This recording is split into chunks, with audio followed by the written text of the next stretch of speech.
ya tadi setelah Kaisar diangkat menjadi seorang konsul tunggal, kemudian sekarang kita masuk ke materi pembahasan mengenai triumvirat yang kedua. Nah, kalau tadi ada triumvirat yang pertama, di mana ada Pompei Magnus, ada juga Crassus, dan juga Julius Caesar, ya kali ini kita masuk ke triumvirat yang kedua. Nah, jadi persekutuan politik itu terjadi lagi di Romawi kuno, tapi ini terjadi setelah Kaisar meninggal nantinya. Nah, jadi setelah Kaisar diangkat menjadi konsul tunggal, itu banyak orang-orang Roma, ya terutama para pejabat, terutama para bangsawan itu tidak suka. Kenapa? Karena Kaisar dianggap sebagai orang yang banyak melakukan perubahan gitu. Sedangkan orang-orang ini nih yang duduk di Senat yang juga bangsawan itu mereka tidak mau kalau yang namanya Republik Romawi itu aturannya digonta-ganti gitu atau dirubah semau si kaisar gitu. Nah, akhirnya apa? Akhirnya ya melalui sebuah persekongkolan nih ya. Melalui sebuah persekongkolan nantinya yang namanya Julius Caesar ya itu dibunuh ya. Dibunuhnya itu oleh sekelompok orang loh, bukan oleh sendiri tapi oleh sekelompok orang. Nah, jadi memang sekelompok orang di pejabat Romawi pada saat itu ya baik dia dari Senat, dari Dewan Majelis itu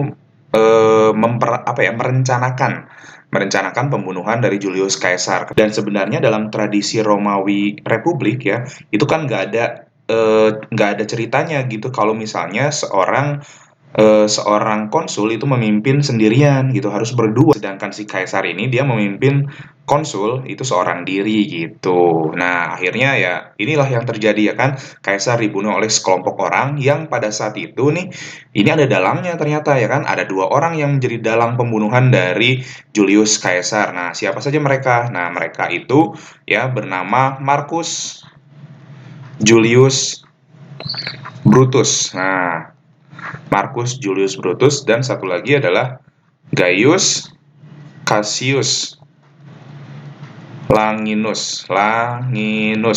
Nah, kita bisa panggil mereka yang pertama itu panggilannya Brutus dan yang kedua namanya Cassius. Nah, jadi Brutus Cassius ini memang sengaja merencanakan pembunuhan dari Julius Caesar ya. Meskipun nih perlu kalian tahu bahwa yang namanya Brutus sebenarnya udah diampuni sama Caesar karena ya pada saat perang antara Caesar dengan si Pompei, si Brutus ini tuh masuk ke kubunya si Pompei. Ya kan ini udah hampir mati nih si Brutus tapi diampunin sama si Kaisar. Tahu-taunya ya di kemudian hari ternyata si Brutus malah yang memimpin orang-orang buat ngebunuhin si Kaisar. Nah, bahkan kalau kita baca ceritanya William Shakespeare ya tentang si pembunuhan Kaisar ini, wah ini kejam sekali ya. Dia ditusuk dari berbagai arah oleh banyak orang ya kan, sampai-sampai ya nggak berdaya gitu. Nah, setelah pembunuhan ini terjadi nih, Kaisar mati kan. Nah, disinilah muncul persekutuan politik yang baru yang menggantikan Julius Caesar di Republik Romawi. Nah, persekutuan politik ini disebut dengan triumvirat yang kedua gitu. Nah, siapa aja nih triumvirat kedua?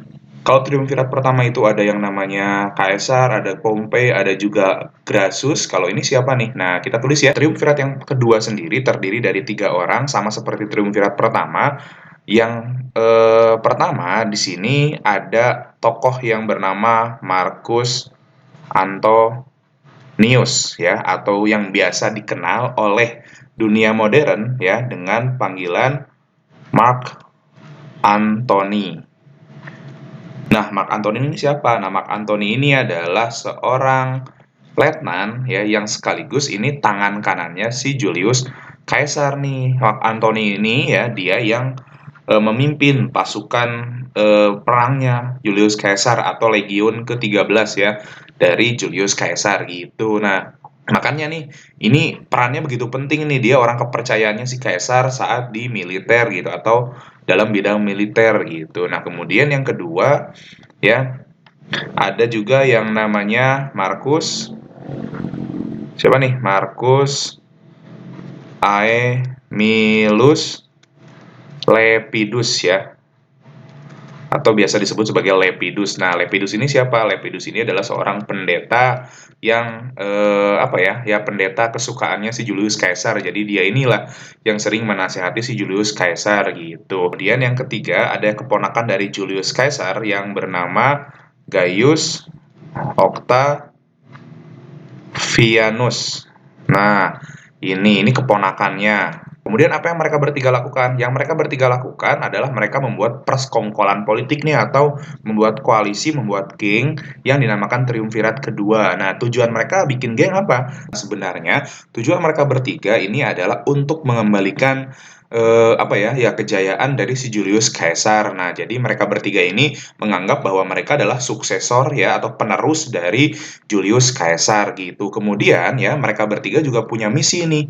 Misinya apa sih? Nah, kita akan coba eh ini ya deskripsikan nih di sini nih. Misi mereka bertiga nih di sini. Nih, yang pertama ya mereka punya misi bahwa mereka akan melawan apa nih? Melawan Senat dan juga Majelis yang melindungi si dua tokoh ini. Jadi pada saat itu yang namanya Senat dan juga Dewan Majelis ya dan juga para pejabat-pejabat tinggi ya di Romawi sana itu mereka banyak yang melindungi si Brutus sama Cassius ya kan artinya apa artinya pembunuhan Julius Caesar ini semacam memang direncanakan oleh semua pejabat yang ada di sana gitu.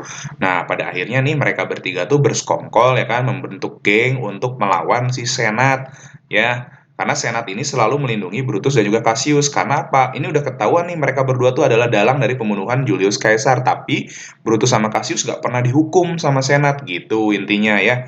Nah, selain untuk melawan Senat ya kemudian ya jelas ya musuh utama mereka bertiga itu adalah si Brutus sama Cassius. Makanya nih yang kedua, tujuan mereka adalah untuk memburu ya si Brutus dan juga si Cassius. Akhirnya tujuan mereka meskipun mereka tidak didengar oleh Senat, tapi pada akhirnya ya mereka terus mengejar Brutus dan juga Cassius sampai Brutus Cassius itu ketakutan ya dan akhirnya mereka berdua bunuh diri. Ya, selanjutnya setelah Brutus dan juga Cassius dapat dibunuh ya kan, kemudian para pemberontak atau para kelompok-kelompok yang nggak suka nih sama kepemimpinan Kaisar dan juga para penerusnya ya akhirnya mereka bertiga bisa mulai bekerja nih. Tapi saat mereka mau bekerja untuk Romawi, ternyata ada perselisihan di dalamnya. Ya kan, mereka bertiga ini ada perselisihan di dalamnya. Nah, yang pertama perselisihannya itu si Octavianus sama Antonius ya, sama Mark Antony menganggap kalau Lepidus ini kerjanya nggak benar gitu. Dia kan udah terlalu tua dan lambat berpikirnya dan lain sebagainya. Akhirnya apa? Akhirnya Lepidus dikeluarkan dari persekongkolan Triumvirat yang kedua ya. Jadi kita coret nih si Lepidus. Nah, ini dadah keluar ya. Nah, setelah Lepidus dikeluarkan oleh mereka berdua nih Antony dan juga Octavianus ya akhirnya apa? Akhirnya mereka berdua malah saling mengklaim ya kan bahwa mereka lah ya penerus dari Julius Caesar. Yang pertama bilang, "Oh, Mark Antony ini adalah letnan, ya, letnan jenderalnya si Julius Caesar, orang kepercayaannya Julius Caesar. Berarti sayalah ya, Mark Antony lah yang pantas buat duduk ya sebagai konsul di Romawi katanya. Sedangkan Octavianus, oh enggak dong, saya keponakannya ya secara tidak langsung saya merupakan anak dari Julius Caesar ya kan karena ya selain keponakan juga perlu kita tahu bahwa Octavianus tuh diangkat menjadi anak angkat gitu ya sama si Julius Caesar gitu. Nah, akhirnya mereka nih saling apa nih konflik satu sama lain nih antara Mark Antony sama Octavianus. Nah, konfliknya pecahlah kemudian. Jadi abis kerjasama si Mark Antony dan Octavianus untuk memburu Brutus dan juga Cassius, ternyata mereka malah berperang satu sama lain. Ya, dan kemudian nih kita tulis di sini ya, berarti mereka ya perang nih antara Mark Antony ya melawan Octavianus. Kok bisa sih mereka perang? Nah, tadi ya, jadi selain karena mereka memang bersaing, yang kedua ada penyebab lain nih. Penyebabnya itu karena cinta. Jadi gini ceritanya, Mark Antony ini kan menikahi adik dari Octavianus yang bernama Octavia. Jadi sebenarnya hubungan mereka ini ipar karena Antony menikahi Octavia, adik dari Octavianus gitu. Tapi ya saat pernikahan mereka berlangsung, pada saat itu Antony sering jalan-jalan ke Mesir dan Antony ya ini kita tulis di sini ya, Antony ternyata selingkuh ya kan? Selingkuh sama siapa nih? Selingkuh sama yang namanya Cleopatra Cleopatra ke-7. Akhirnya ya udah Octavianus marah ya kan karena kakaknya ini ya ternyata kakaknya itu diselingkuhi sama Mark Antony ya karena Mark Antony tuh kepincut nih sama si Cleopatra ya kan. Jadi Cleopatra ini udah memakan dua korban nih dari Romawi. Yang pertama ada Kaisar ya kan, yang jadi selingkuhannya juga si Mark Antony gitu. Nah, akhirnya gimana nih? Akhirnya ya mereka berdua perang lah ya, perang dan Mark Antony waktu itu dia larinya ke Mesir ya. Jadi Mark Antony itu dia lari ke Mesir nih bersama si Cleopatra dan akhirnya Mark Antony ya meminta perlindungan Cleopatra untuk melawan Octavianus. Ya, jadi perang mereka ini kebanyakan ya di daerah Yunani sama daerah Mesir gitu. Sampai pada akhirnya perang ini dimenangkan oleh pihaknya si Octavian. Sementara Mark Antony modar dan Cleopatra bunuh diri pada saat itu. Nah, jadi si Octavian inilah yang menang perang dalam perang antara dua triumvirat yang kedua ini ya. Nah, singkat kata singkat cerita, setelah Octavianus menang perang, ya kemudian Octavian ini diangkat oleh para pejabat di Romawi sana, ya diangkat sebagai apa nih? Diangkat sebagai Augustus ya. Maaf bukan diangkat, jadi dia diberikan gelar ya. Dia naik jadi konsul dan dia diberikan gelar sebagai Augustus. Augustus itu artinya adalah jabatan yang tertinggi gitulah.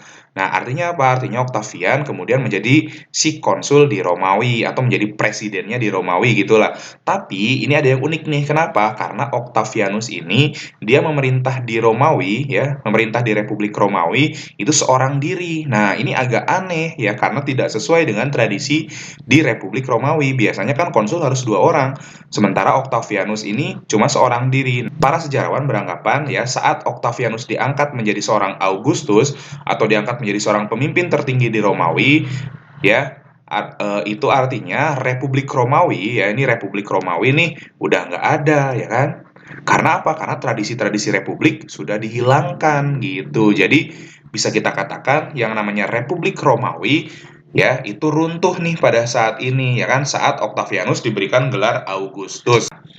Peristiwa ini terjadi di tahun 27 sebelum Masehi. Pada tahun 27 sebelum Masehi ini ya disepakati oleh para ahli bahwa yang namanya Republik Romawi itu runtuh dan digantikan oleh sistem pemerintahan yang baru yaitu sistem pemerintahan Kekaisaran Romawi. Dan Octavianus ini atau yang dikenal dengan nama Augustus itu menjadi kaisar pertamanya ya karena dia udah nggak menerapkan tradisi-tradisi republik gitu seperti tadi konsul harusnya berdua cuma dia seorang diri dan Octavianus itu nggak mau kalau dia disebut sebagai seorang kaisar apalagi disebut sebagai seorang raja itu dia nggak mau makanya Octavianus menamakan dirinya sebagai seorang princeps ya princeps itu artinya adalah warga nomor satu gitulah artinya warga negara pertama ya warga negara pertama nih atau warga negara tertinggi gitulah intinya ya tapi ya sebenarnya sama-sama aja kayak konsep raja cuma ya dia nggak mau nih disebut raja gimana lagi dong